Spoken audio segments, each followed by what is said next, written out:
ये समय है वचन का। और हमने 31 तारीख को रात को नाइट को नए साल को वचन यहाँ से रिलीज किया था। परमेश्वर सेनाओं का यहोवा यो कहता है, न तो बल से न शक्ति से, पर मेरे आत्मा के द्वारा सब कार्य सिद्धि जाता है। सेनाओं की यहोवा की ये वाणी है। आमीन, हालेलुया। जो जक्कई 4:6 में लिखा गया है। Praise God, praise Lord. तो जैसा हमने रिलीज किया और जो परमेश्वर ने वचन दिया ये साल के लिए, उसके आत्मा के द्वारा सब कार्य सिद्धि जाएगा, क्योंकि उसके लिए कोई बात कठिन नहीं है। आमीन। यिर्मयाह में लिखा गया, यिर्मयाह 32 के 27 में हम पढ़ेंगे। 32 के 27 में क्या मेरे लिए कोई भी काम कठिन है? क्या मेरे लिए कोई काम कठिन है? तो यहोवा कहता है, यहोवा कहता है, हे देख, मैं यह नगर कसदियों और बाबुल के राजा नबूकदनेस्सर के वश में कर देने पर हूँ, और वह इसको ले लेगा। वो ले लेगा। तो खास करके पहली बात में जब हम देखते तो परमेश्वर कहता है, यहोवा यो कहता है कि मेरे लिए कुछ काम कठिन है क्या? और 17 उसका ही पढ़ेंगे। तुम 17 में क्या लिखा? इसका 17। हाँ। हे प्रभु यहोवा, हे प्रभु यहोवा, तूने बड़े सामर्थ और बढ़ाई हुई ऊर्जा से आकाश और पृथ्वी को बनाया है। हाँ, तेरे लिए कोई काम कठिन नहीं है। तेरे लिए कुछ काम कठिन नहीं है। मैं कहते कि हे प्रभु यहोवा, तूने बड़े सामर्थ से आकाश से और पृथ्वी को बनाया है, अपने भाव बलि से उसको स्थिर किया है, और तेरे लिए कोई बात कठिन नहीं, तेरे लिए कोई काम कठिन नहीं है। आमीन। तो उसके आत्मा के द्वारा सब कार्य सिद्धि जाता है। सेनाओं की यहोवा की वाणी है। आमीन। तो हमें ये साल जब परमेश्वर ने हमें वचन दिया है उसकी आत्मा के द्वारा, तो उसकी संगति में, उसकी आत्मा में, उसकी संगति में हम बने रहे, उसकी संगति में, घनिष्ठ संगति में हमें बना रहना है। आमीन। क्योंकि बाइबल कहती है जो प्रभु की संगति में रहता है उसके साथ एक आत्मा होता है। आमीन। 1 कुरिन्थियों 6:17 में लिखा गया है, जो प्रभु की संगति में रहता है उसके साथ एक आत्मा होता है। तो एक आत्मा, जो उसकी आत्मा के द्वारा सब कुछ संभव है। और सेनाओं का यहोवा यो कहता है कि मेरी आत्मा के द्वारा सब कार्य सिद्धि जाएगा। तो हमें उसकी उपस्थिति में, उसकी संगति में, उसकी उपस्थिति में हमें बना रहना है। हम पढ़ेंगे 1 कुरिन्थियों। और जो प्रभु की संगति में रहता है, पर पौलुस कहते हैं, संत पौलुस कहते हैं, जो प्रभु की संगति में रहता है वह उसके साथ एक आत्मा हो जाता है। उसके साथ एक आत्मा होता है। तो प्रभु की संगति में बने रहे, अधिक से अधिक प्रभु की संगति में बने रहे। हालेलुया। बाइबल कहती है जो दिन परमेश्वर का निकट आता है, इकट्ठा होना ना छोड़ो। उल्टा वचन कहता है अधिक से अधिक इकट्ठा होते रहो। इब्रानियों की किताब 10वां अध्याय और 24 वचन, 24 में देखो। इब्रानियों 10:24 में क्या कहता है? मिला? और प्रेम और भले कामों में एक दूसरे को उस्काया करो, उस्काने के लिए एक दूसरे को चिंता किया करे। आगे 25 और एक दूसरे के साथ इकट्ठा होना से छोड़े, इकट्ठा होना ना छोड़े, जैसे कि कितनों की रीत है, पर एक दूसरे को समझता रहे, समझाए करे। और जो दिन उस दिन को निकट आते देखो, प्रभु का दिन जो निकट आते देखो, तो और भी अधिक यह क्या करो, अधिक इकट्ठा होते रहो, वचन कहते हैं। तो हम देख सकते हैं प्रभु की संगति में, प्रभु की सानिध्य में, उसकी संगति में बने रहे। आमीन, हालेलुया। और बाइबल कहती है जो प्रभु की संगति में रहता है उसके साथ एक आत्मा होता है, और उसके आत्मा के द्वारा वो कहता है सब कुछ सिद्ध हो जाएगा। आमीन, हालेलुया, प्रेज लॉर्ड। और इसलिए प्रभु की संगति में बने रहे। बाइबल कहती है आयुब कहता है कि परमेश्वर के साथ मेल मिलाप कर, तब तुझे शांति प्राप्त होगी और उसके द्वारा तेरी भलाई होगी। आयुब 22, 21, 22, 23 में हम देखते हैं, उससे मेल मिलाप कर तब तुझे शांति प्राप्त होगी और उसके द्वारा तेरी भलाई होगी। उसकी शिक्षा को सुन और अपने मन में धारण कर। अगर तू सर्वशक्तिमान की ओर फिरेगा, अपने डेरे से कुटिल काम दूर करेगा, तो तू बन जाएगा। पढ़ेंगे जल्दी जल्दी। यदि तू सर्वशक्तिमान की ओर फिर के हाँ। समीप जाए, तो यदि तू सर्वशक्तिमान के समीप जाए, परमेश्वर, हाँ, तो पहली बात सर्वशक्तिमान के समीप जाए, मतलब प्रभु के समीप जाना है, प्रभु के समीप, उसके समीप रहना है, प्रभु के सानिध्य में उसके समीप रहना है, उसके सानिध्य में हमें बने रहना है। आमीन।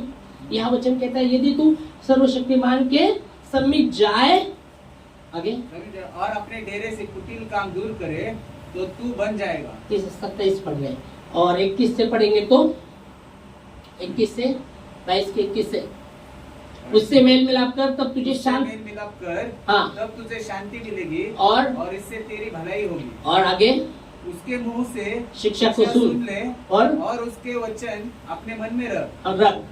और यदि तू सर्वशक्तिमान की ओर फिर फिरे, के समीप जाए, हाँ, और अपने डेरे से कुटिल काम दूर करे, तो तू बन जाएगा। आमीन। परमेश्वर सब कुछ सिद्ध करेगा। बन जाएगा मतलब परमेश्वर सब कुछ सिद्ध करेगा। आमीन। हालेलुया। दावीद ने कहा भजन संहिता 138:8 में, यहोवा मेरे लिए सब कुछ सिद्ध करेगा, पूरा करेगा। पढ़ सकते जल्दी भजन संहिता 138 उसके 8 और 6 में, जल्दी। यहोवा मेरे लिए सब कुछ पूरा करेगा। यहोवा मेरे लिए सब कुछ पूरा करेगा, मतलब सब कुछ वो पूरा करेगा। यहोवा मेरे लिए सब कुछ सिद्ध करेगा। प्रभु यहोवा मेरे लिए सब कुछ सिद्ध करेगा। आमीन। हालेलुया। सिर्फ हमें उसकी संगति में, उसकी आत्मा में बने रहना है, उसकी आत्मा के अनुसार आगे बढ़ना है। हालेलुया। सेनाओं का यहोवा यूं कहता है, praise God, praise Lord. Hallelujah. उसकी संगति में, इसलिए बाइबल कहते हैं 23 में हमने देखा था उसके वचन में, तू उसके समीप जाए, तू उसके समीप जाए और अपने डेरे से कुटिल काम दूर करे, तो तू बन जाएगा, तू बन जाएगा। हालेलुया। परमेश्वर हमें बनाना चाहता है, परमेश्वर हमें बनाना चाहता है। हालेलुया। Praise God. परमेश्वर हमें बनाना चाहता है। उसने आपको और मुझे बुलाया है, उसने आपको और मुझे बनाया है। आमीन। यिर्मयाह में लिखा गया है कि तुझे उत्पन्न होने से पहले, तू उत्पन्न होने से पहले मैं तुझे जानता हूँ, तुझ पर मैंने चित्त लगाया। हालेलुया। Praise Lord. और मैंने तुझे अभिषेक किया। आमीन। हालेलुया। माँ के गर्भ में रचने से पहले मैं तुझे जानता हूँ, मैंने तुझे अभिषेक किया है। आमीन। तो बाइबल कहती है परमेश्वर की आत्मा में जब हम बने रहते, उसके आत्मा के अनुसार चले गए, तो बाइबल कहती है यीशु नासरी को परमेश्वर ने पवित्र आत्मा से अभिषेक किया और वो भलाई करता हुआ जो बंधन में थे उनको छुड़ाता हुआ फिरा, क्योंकि परमेश्वर उसके साथ था। आमीन। इब्रानियों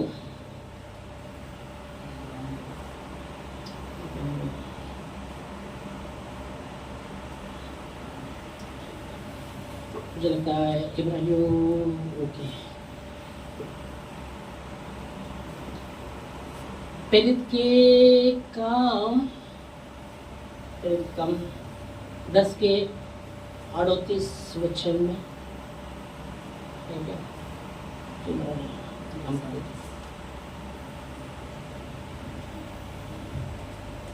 पढ़ेंगे। कि परमेश्वर ने इस रीति से यीशु नासरी को पवित्र आत्मा और सामर्थ, परमेश्वर ने यीशु नासरी को किस रीति से, नासरी को पवित्र आत्मा और सामर्थ से अभिषेक किया। वो भलाई करता और सब को जो शैतान के सताए हुए थे अच्छा करता फिरा, क्योंकि परमेश्वर उसके साथ था। आमेन, हालेलुया। तो बाइबल कहती है यीशु नासरी को परमेश्वर ने कैसा पवित्र आत्मा से अभिषेक किया, वो भलाई करता हुआ और शैतान के बंधन में जो थे उनको छुड़ाता हुआ फिरा, क्योंकि परमेश्वर उसके साथ था। उसके आत्मा के द्वारा सब कुछ संभव है। आमीन। उसके आत्मा के द्वारा सब कार्य सिद्धि जाता है, उसने आप ही कहा है, उसके आत्मा के द्वारा। आमीन, हालेलुया, प्रेज गॉड, प्रभु को महिमा। और दावीद कहता है कि परमेश्वर मेरे लिए सब कुछ पूरा करेगा। आमीन, हालेलुया। और आयुब की किताब में हमने देखा कि तो अगर सर्वशक्तिमान की ओर जाए, उसके समीप जाए और अपने डेरे से कुटिल काम दूर करे तो तू बन जाएगा, तू बन जाएगा। परमेश्वर हमें बनाएगा। आमीन, hallelujah, praise Lord, praise Lord. वो कुंभार है, हम मिट्टी है। वो कुंभार है, हम मिट्टी है। ओके, वो हमें बनाना चाहता है, पर हमें उसके हाथ में अपने आप को देना पड़ेगा। आपको अपने आप को उसके हाथों में हमें समर्पित करना पड़ेगा। जब हम अपने आप को उसके हाथों में समर्पित करेंगे, परमेश्वर हमें बनाना चाहता है, वो बनाएगा हमें। आमीन, हालेलुया। तो अपने आप को उसके हाथों में हमें समर्पित करना है। Praise God. और इसलिए इस साल का जो वचन हमें दिया है परमेश्वर ने, उसके आत्मा के द्वारा सब कार्य सिद्धि जाएगा। हमें उसकी उपस्थिति में बना रहना है। जिसे हमने वचन सुना, उसकी जो प्रभु की उपस्थिति में रहता है उसके साथ एक आत्मा होता है। उसकी उपस्थिति में उसके आत्मा के द्वारा आगे बढ़ना है। हालेलुया। वो हमारे लिए मददगार, वो पवित्र आत्मा दिया है। बाइबल कहती है पवित्र आत्मा हर एक को दिया गया है।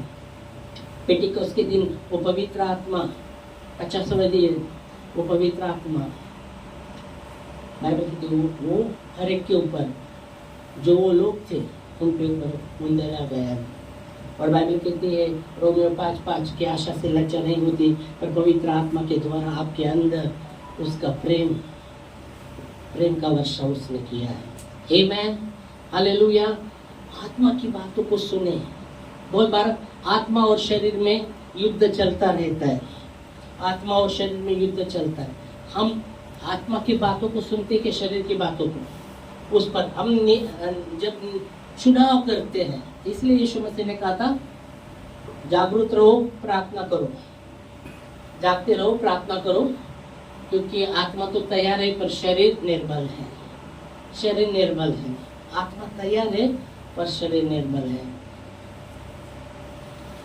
मत्ती 26:41 में हम पढ़ते हैं क्या कहा गया है, यीशु मसीह क्या कहते हैं। मत्ती, मैंने अब तक बाइबल नहीं खोला। जागते रहो, जागते रहो और प्रार्थना करते रहो, जागते रहो और प्रार्थना करते रहो कि तुम परीक्षा में न पड़ो। हाँ, आगे। आत्मा तो तैयार है, आत्मा तो तैयार है परंतु शरीर दुर्बल है। जागते रहो और प्रार्थना करो, जागते रहो और प्रार्थना करो, जागते रहो और प्रार्थना करो। परमेश्वर कहता है जागते रहो, प्रार्थना करो। उसकी संगति में, परमेश्वर की संगति में उससे बातचीत करें।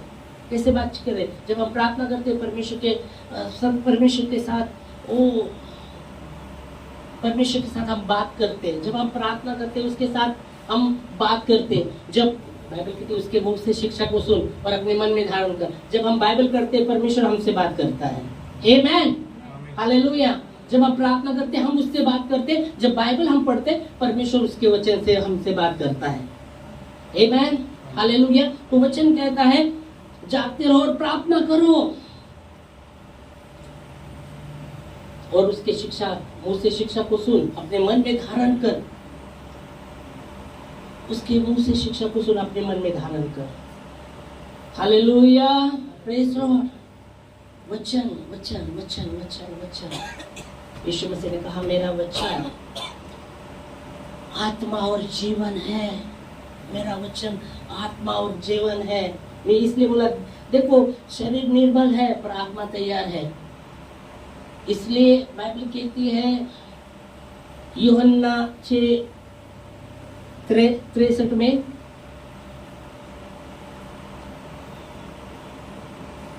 वहां कहा गया है कि शरीर से कुछ लाभ नहीं, पर परमेश्वर का वचन आत्मा और जीवन है। आत्मा तो जीवनदायक है, शरीर से कुछ लाभ नहीं। मेरी जो बातें है ना, आत्मा और जीवन है। पढ़ो, आत्मा तो जीवनदायक है। आत्मा तो जीवनदायक है, आत्मा जिलाता है। आमीन। आमीन। आत्मा जिलाता है, इसलिए वचन कहता है, क्या पढ़ा आपने वचन? आत्मा तो जीवनदायक है। जीवनदायक है, आत्मा जीवन देता है, आत्मा तो जीवनदायक है। आगे शरीर से कुछ लाभ नहीं। हमने देखा यीशु मसीह ने कहा, जागते रहो और प्रार्थना करो, जागते रहो प्रार्थना करो। शरीर तो निर्बल है, आत्मा तैयार है। आत्मा और शरीर में युद्ध चलता है। आप किसका सुनते हैं? आप किसका सुनते हैं? आपने आत्मा का सुना तो आप प्रभु की इच्छा पूरी करेंगे, आपने शरीर का सुना तो आप प्रभु की इच्छा पूरी नहीं करेंगे। ये इसमें ये विरुद्ध में, आत्मा शरीर के विरुद्ध में, शरीर आत्मा के विरुद्ध में, ये चलता रहेगा, ये युद्ध चलता रहेगा। पर हमें आत्मा की बातों को सुनना है, आत्मा की बातें। यीशु मसीह ने इसलिए कहा, जागते रहो और प्रार्थना करो, जागते रहो और प्रार्थना करो। शरीर तो निर्भर है, पर आत्मा तैयार है। यह हमने देखा वचन, आत्मा तो जीवनदायक है, शरीर से कुछ लाभ नहीं। आगे, लाभ नहीं। जो बातें मैंने तुमसे कही है, जो बातें मैंने तुमसे कही है वो आत्मा है और आत्मा है और जीवन है। वो आत्मा है और जीवन भी है। आमेन, आमीन। हालेलुया। तो परमेश्वर का वचन आत्मा और जीवन है, आत्मा और जीवन है। तो आत्मा की बातों को सुनेगा, आत्मा की बातें, आत्मा की बातों के अनुसार हमें आगे बढ़ना है। परमेश्वर का आत्मा, बाइबल कहती है, वो पवित्र आत्मा, वो हमारी अगुवाई करेगा, वो सब हमें सच्चाई में चलेगा, और वो अपनी ओर से नहीं, पिता की जो भी बातें वो हमें बताएगा। Hallelujah, praise God, praise Lord. परमेश्वर की बातें, परमेश्वर की बातें, परमेश्वर का पवित्र आत्मा ही जानता है। गूढ़ बातें, रहस्य की बातें, उसका जैसे हम देखते, हमारे अंदर हमारी आत्मा ही हमको जानती है हम क्या है। समझ में आ रहे? बहुत बार हमारी आत्मा हमको पूरी रीति से जानती है। वैसे परमेश्वर की आत्मा परमेश्वर की बातों को, परमेश्वर के बातों को जानती है और वो अगुवाई करेगा। यीशु मसीह ने कहा, मैं तुम्हें आनत नहीं छोड़ूंगा, मैं वो सहायक पवित्र आत्मा, तो इसलिए पेंटिकोस्त के दिन वो पवित्र आत्मा दिया गया है। अंदर परमेश्वर की आत्मा है, परमेश्वर की आत्मा हमें बताती रहती है, ये गलत है, वो गलत है, बताती रही, ये सही है, ये गलत है। पर हम अगर उसका नहीं सुनते, हम उसका नहीं सुनते, एक बार बताएंगे, दो बार बताएंगे, नहीं सुनते हैं और हम अपनी मर्जी से करना चाहते हैं, उसकी बातों को नहीं ध्यान देंगे, वो शांत रहता है, वो शांत रहता है, वो शांत रहता है। इसलिए बाइबल कहती है, परमेश्वर की आत्मा को शोकित मत करो, परमेश्वर की आत्मा को शोकित मत करो, परमेश्वर की आत्मा को दुखी मत करो, क्योंकि परमेश्वर की आत्मा जो पवित्र आत्मा, वो एक व्यक्ति है, उसको भावना है, वो दुखी होता है, उसको इच्छा है, वो अपनी इच्छा के अनुसार हर एक को वरदान बांट देता है, अपनी इच्छा के अनुसार, आपकी अपनी इच्छा के अनुसार। जैसे मनुष्य में इच्छा होती है, भावना होती है ना, वैसा परमेश्वर जो पवित्र आत्मा है वो एक व्यक्ति है, उसको भावना है, वो दुखी होता है। जब हम उसका नहीं सुनते वो दुखी होता है, वो दुखी होता है। इफिसियों 4:30 में लिखा गया है, 4 अध्याय 30 वचन, परमेश्वर की आत्मा को शोकित मत करो। अर्थात छुटकारे के समय तुम पर छाप लगी है, छाप, परमेश्वर की छाप, पवित्र आत्मा की छाप। 4:3 हाँ, 4 अध्याय इफिसियों 4 अध्याय 30 वचन, 3 नहीं। ओके, मैंने अब तक बाइबल नहीं खोला। और परमेश्वर के ओके। पवित्र परमेश्वर के पवित्र आत्मा को शोकित मत करो, जिससे तुम पर छुटकारे के दिन के लिए क्या छाप दी गई है। छाप ली गई, छाप दी गई है। छाप किधर है? छाप किधर है? छाप किधर है? छाप दी गई है। छाप दी गई, छुटकारे की छाप दी, तो छाप है। बाइबल कहती है शैतान का नंबर 66 है ना। हाँ ओके, उसमें भी बोला है उसका भी छाप रहेगा। किधर? माथे पर रहेगा, हाथों पर रहेगा, इधर रहेगा, हाथों पर मतलब दंड पर रहेगा, माथे पर रहेगा। पर यहाँ पवित्र आत्मा की छाप किधर दी रहेगी फिर? हृदय में। ओके, माथे पर नहीं क्या? माथे पर नहीं क्या? अरे माथे पर रहेगी ना, हृदय में रहेगी तो माथे में रहेगी ना, क्योंकि बाइबल कहते हैं कलीसिया उसका अंग है, सिर कौन है? मसीह, यीशु मसीह कलीसिया का सिर है, तो छाप किधर रहेगी? माथे पे, हृदय पे, किधर भी बोलो, सब जगह छाप रहेगी। सब जगह छाप रहेगी। कोई आमीन भी नहीं बोल रहा। आमीन। परमेश्वर का आत्मा अगर अंदर है तो सब जगह छाप है ना। Praise God. तो उसके आत्मा को शोकित मत करें, उसके आत्मा में हमें आगे बढ़ना है। आमीन, हालेलुया, प्रेज गॉड। परमेश्वर का आत्मा परमेश्वर दिया है, वो डर का आत्मा नहीं है। 2 तिमोथी 1:7 कहता है कि परमेश्वर हमें डर की आत्मा नहीं, सामर्थ की, प्रेम की और संयम की आत्मा दी है। आमीन, हालेलुया। उसके आत्मा में हमें आगे बढ़ना है। इस समय खड़े होंगे, प्रभु भोज में भी हम भाग लेंगे। आमीन। इस समय उसकी संगति में बने रहे, जैसे आज प्रभु भोज में भी हम जैसे भाग लेते हैं। धन्यवाद देते खुदावंत आपके बच्चे